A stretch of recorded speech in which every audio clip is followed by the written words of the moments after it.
Traveling alone will be the scariest, most liberating experience of your life. I had always been a quiet, introvert girl. I was always scared of saying too much, of doing too much. As I grew up, I was still really quiet, but I was eager to try something else, to be something more. When I grew up, I changed schools and I started at Prepatec. Tecnológico Monterrey has always been really encouraging with its students to be whatever they wanted to be and to become whomever they wanted to be.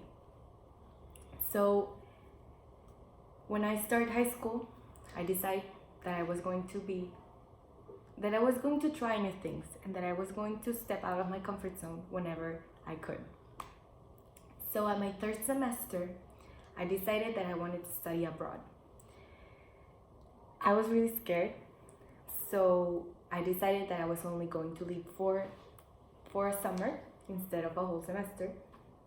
And I decided to go alone so I could meet new people and a new country.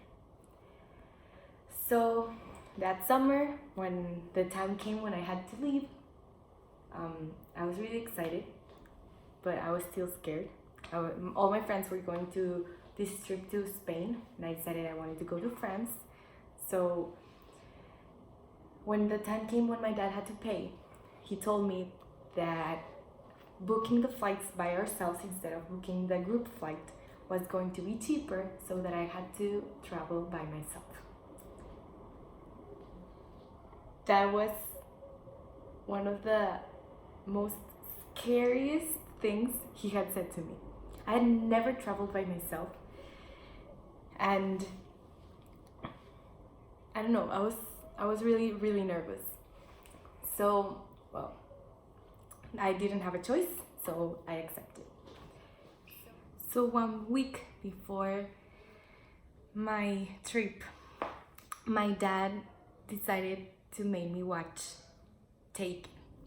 Taken is a movie about two girls that get kidnapped because they were talking to a stranger in the airport. This movie takes place on Nice, which is exactly the place where I was living. After watching the movie, I didn't want to leave, but my parents told me that they had only showed me the movie so that I could be aware of what was going on around me. So the day before came, I was a nerve wreck. I couldn't sleep.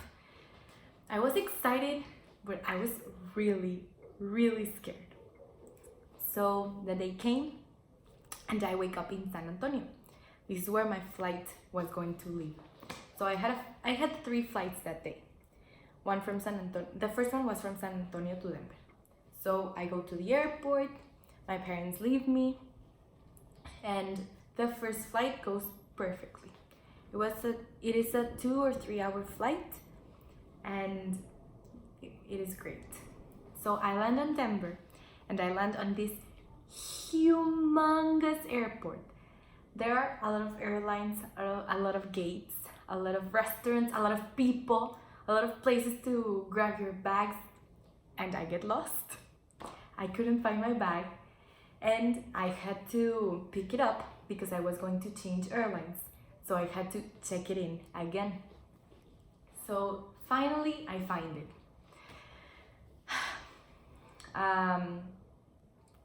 I go to check in, and it turns out that my airline doesn't open until 11:12, and it is 7 a.m. So I was hungry. I am hungry. I decide to eat breakfast, and it turns out there is only one restaurant open. It is a smoothie restaurant. Well, it isn't a restaurant. It's more of a kind of a Starbucks, but just of smoothies. So I take breakfast, and in that moment, Mexico was going to play in the World Cup. So I called my dad and he starts a live video with me through WhatsApp, and I watch the game. The game lasts I don't know, an hour or something, so it was a great way to pass time. After a couple of hours, I go to the check-in place and it was open. I check in my bags, I go to my gate. I am kind of 8 hours, 9 hours. My flight gets delayed. I was exhausted and I still had 2 more flights. One of them, it's the longest flight. So I grab my plane from Denver and I go to London. This trip, it's 9 hours long, and luckily for me, the seat that was beside me was empty. The whole plane was full and the seat beside me was empty. It was great. It is great. I have more space to put my legs, to sit differently. I watched a couple of movies. When I start the third one, I can't watch it anymore. My eyes hurt. I couldn't sleep.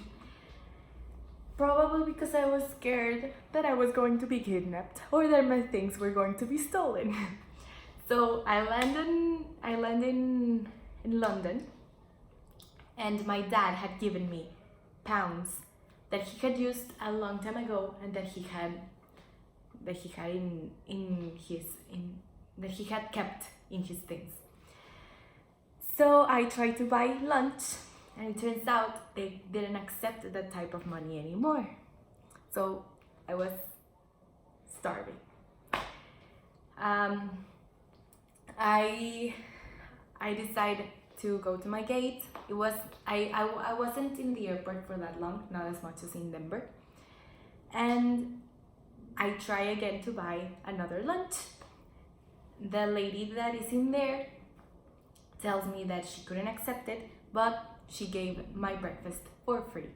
I had breakfast like 3 times because of the time changing thing. And okay, so I ate my breakfast and I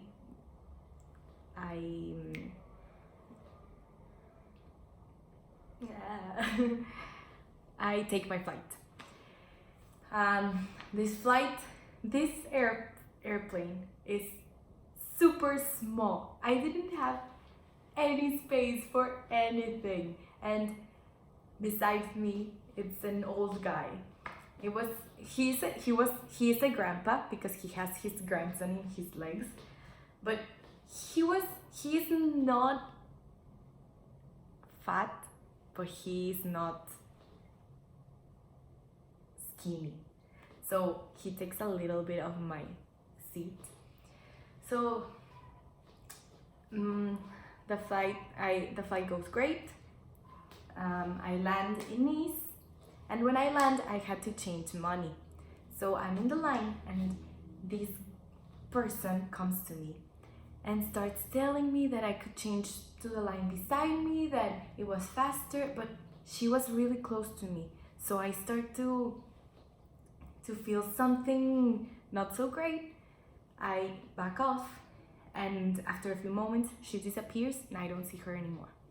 So when I take off my backpack, I see that one of the zippers was opened, but I realized that she hadn't stolen anything. And then I realized that she was a pickpocketer, but she didn't steal anything. So after a couple of moments, I asked for an Uber, and I have no idea where I'm going. I don't know how the place looks like. I had seen more or less how the place looked like, but I wasn't sure. So I just put the location, and the Uber drives me. So when I get there, the Uber gets in a fight with another chauffeur because they almost got in a crash. So I get really scared because they start talking French. I had taken French before, but I wasn't an expert. So I get scared, I jump out of the car with my bags, and I walk. I was in front of this enormous yellow building, and I remembered that I had seen that building on the internet. So I go to the gate, and I see a woman with a t-shirt that said Azurlingua, which was it was like a program. So hooray, I had arrived. I did it. I traveled by myself. So another guy comes, grabs my bags, takes me to the person who was in charge. I start speaking with them, telling them about my trip. They give me a tour of the installations, and I wait until the rest of the group comes back. So I knew 3 guys from my school that were going. They were not my friends, but 2 of them are actually now two of them are my best friends, my male best friends. And well, this trip taught me a lot of things. I made friends from all over the world, and all over the country. And they are not only my friends, they are my family. I can count on them. And well, I think we should step out of our comfort zone once in a while. I tried something new. I traveled by myself, and I could do it. So one of the most important things that you should do in life is to not be scared. Just try new things, and you'll be surprised on how great everything will turn out.